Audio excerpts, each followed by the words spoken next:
Hello, everyone. Let's get this going. Hey, everyone. Hello, everyone. We are going live right now as I set everything up here. Give me a couple of quick moments. Welcome to the Hockey Podcast. You can, of course, follow us on Twitter at podcast_hockey. You can also follow us. We're live on Facebook, facebook.com, the Hockey Podcast. We are also live on YouTube, youtube.com, the Hockey Podcast. So we're getting everything just sort of set up here. I will bear with me here as I'm just going to be setting out the tweets here. And you can subscribe. We are currently right now at the Evan Bouchard amount of subscribers, number 75.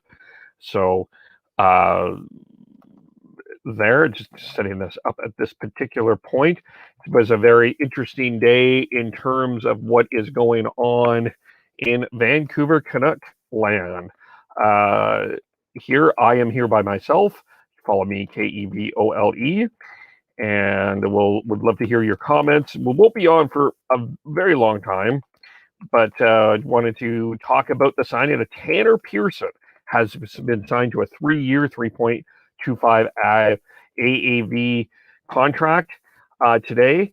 Actually, it was done previously before the pandemic sort of hit the fan here for the Vancouver Canucks. They extended Thatcher Demko as well as Tanner Pearson. Those two announcements were officially announced by the Canucks organization today.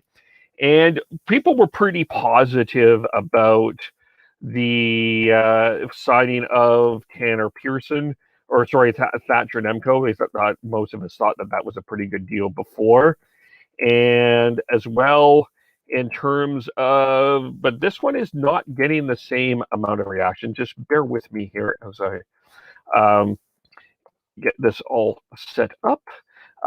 Certainly more of a visceral reaction to what is going on here. As I put the YouTube to let's get everything set up here. And YouTube. So I'm just here. Bear with me, and you can join our chat and give our comments as well as we go live here. So Tanner Pearson, 3 years, $3.25 average contract. People were pretty positive, as I said, about the Thatcher Demko situation, but this is not getting the same amount here, same amount of support.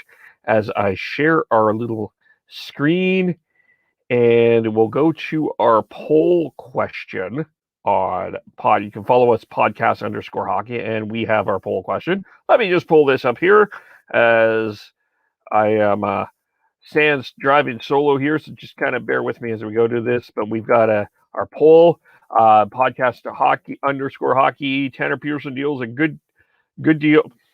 Sorry about that. Good deal, great deal, good deal, or what are they thinking? What are they thinking is getting 70% of the votes. And that's basically kind of where I'm at, to be honest with you. You look at the trade center, the TSN trade list, the Sportsnet trade list, and you look at those forwards that are there. The two best forwards on that list are Taylor Hall and Mike Hoffman. Now, Taylor Hall, I'm personally not one that would give him a lot for him, but there will probably be some teams that I think will look at the previous offensive talents of Taylor Hall and take a risk on that. Some are looking at a contract extension with Taylor Hall. Mike Hoffman, very interesting case. Certainly very talented offensively, not necessarily the most well-rounded guy. Tanner Pearson is a guy that if you were on a playoff run, I would think that some teams would be interested in picking up, especially considering some of the current crop of forwards that are out there. I think some teams would consider that. So this is why I'm a little confused by this signing more than anything else. Because I do think that Tanner Pearson would have given, I'm not saying like a franchise-altering haul of a deal, but I think he would have given something, an asset, a draft pick, possible mid-level prospects, something that could build and get the Canucks out of salary cap jail. They continue to be in salary cap jail, and this deal, although that Tanner Pearson's taking a bit less than he did in his previous contract, the fact that this is 3 years and this is going to 31 after Jim Benning has made the statement that the team has been in 2 years away, it's confusing. Now, Benning has said that Tanner Pearson is a guy that you can win with, i.e. he's in that Jay Beagle, Antoine Roussel, Brandon Sutter camp that they want to sign. But how much longer, what has been proven with the guys that you brought in? What have you won? You've won one series with them. So again, I'm confused why there was not a trade option in one sense, unless Tanner Pearson said, I do not want to be traded at this, considering everything that happened. Then I can understand that and I can respect that. But it still would confuse me why you're signing him and why you're making this a priority signing at this particular point. So that part confuses me. The other part that really confuses me is the fact that they gave him expansion protection. So he is going to be protected from the expansion draft. He is not going to be available for Seattle. And that confuses me because I mean, you've got the Petterssons, you've got the Hughes, you've got Miller, you've got some guys that you are absolutely going to protect. But I don't know if Tanner Pearson would have been one of my 6 forwards. I got to be honest. I tell you right now, I would have Tyler Mott ahead of Tanner Pearson in terms of my protected list. So it confuses me why you would want to, why you feel that Tanner Pearson is a guy that you want to protect from the expansion draft, because you're leaving there's other people that you will expose, and maybe the guys that you lose isn't necessarily that big of a deal, but I don't know. Not entirely sure about that either.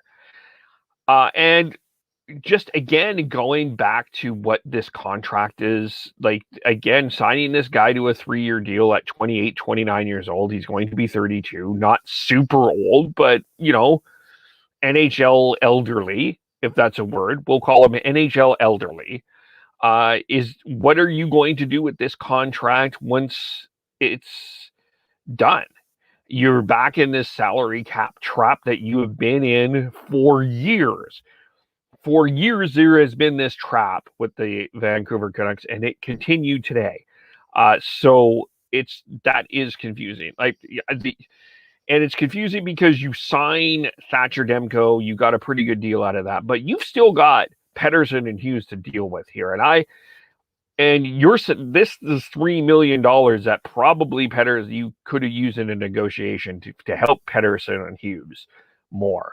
So ultimately, I'm left a little bit confused about this signing and confused about what the Vancouver Canucks are up to today, as is most of Canucks Twitter. From what I'm seeing, very few people are very excited about this deal. Very much confusion in there. So let us know what you think. Follow us again on Twitter at podcast_hockey. KEVOLE is my Twitter handle. You will hear from Beardy Canuck 03, Sean, Tyler, T Noble, Schneid's SCHNEIDZ, Devin, Gordhouse 09 later on this weekend as we talk about this as well. But that's my thoughts and our thoughts on the Tanner Pearson situation. Give us a comment. Let us know what you think. And thanks, everyone. We will talk to you all very soon. Bye for now.